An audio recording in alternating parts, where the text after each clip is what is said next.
Hello, this is Bill Bullard with R-CALF USA, the voice of the independent cattle producer in the United States of America.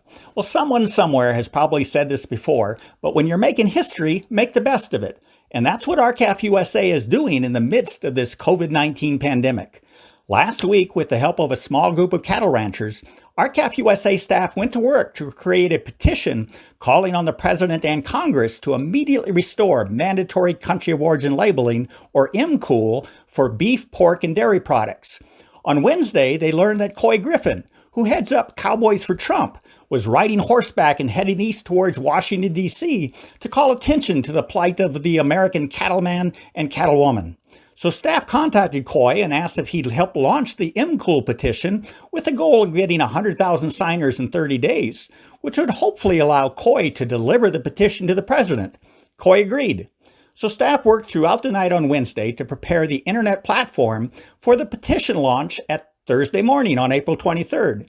That's when Couy was to arrive at the ranch of Clint and Carrie Crampton in Kansas to launch the petition. And they did. With a Facebook video on Thursday morning, the petition at www.demandUSAbeef.com was underway. Our hope was that because the pandemic caused beef shortages in grocery stores, consumers might begin to wonder where their beef was coming from.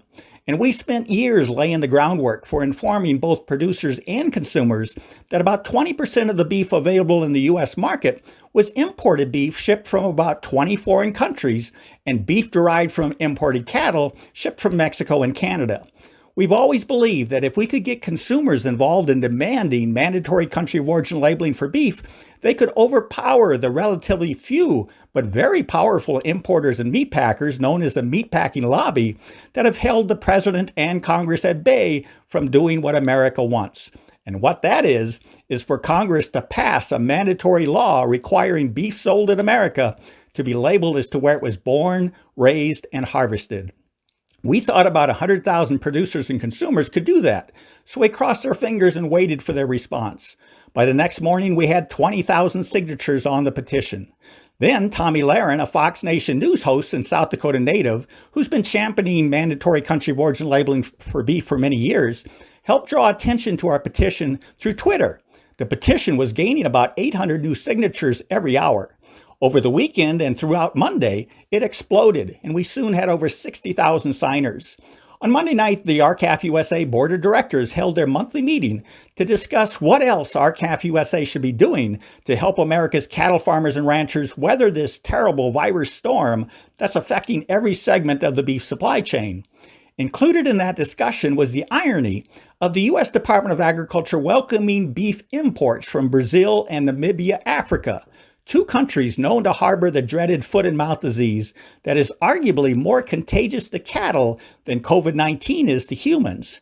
So why would beef packers and importers be importing more beef from more countries and more cattle from Canada at a time when U.S. cattle producers could not even get a bid for their slaughter-ready cattle? The answer, of course, is because they can. But mandatory country of origin labeling would take that decision away from the packers and the importers and put it where it belongs, into the hands of the consumers. Consumers would decide where the packers and importers must source their beef and cattle to satisfy the demand created by the consumers' purchasing choices. We firmly believe that if given the choice, consumers would choose beef that is exclusively born, raised, and harvested here in the United States of America. And this would help American cattle farmers and ranchers. Before our Monday night board meeting was over, the petition had reached 100,000 signatures in just 5 days. I guess you would say that it had gone viral. By Tuesday afternoon, the number of MCOOL petition signers had jumped to over 180,000 and climbing fast. What's clear is that we are accomplishing something that has never been done before. We are joining the voices of America's cattle producers with the voices of America's consumers. If you haven't done so already, please go to www.demandusabeef.com and sign our petition and then share it with all your friends and family. We've now upped our goal to 500,000 signatures in 30 days. This is history in the making, and just wait, we'll soon have actual legislation in Congress to give Americans what they want, the right to choose where they want their food produced. And that, ladies and gentlemen, is the American way. With that, have a productive week. Thank you and goodbye.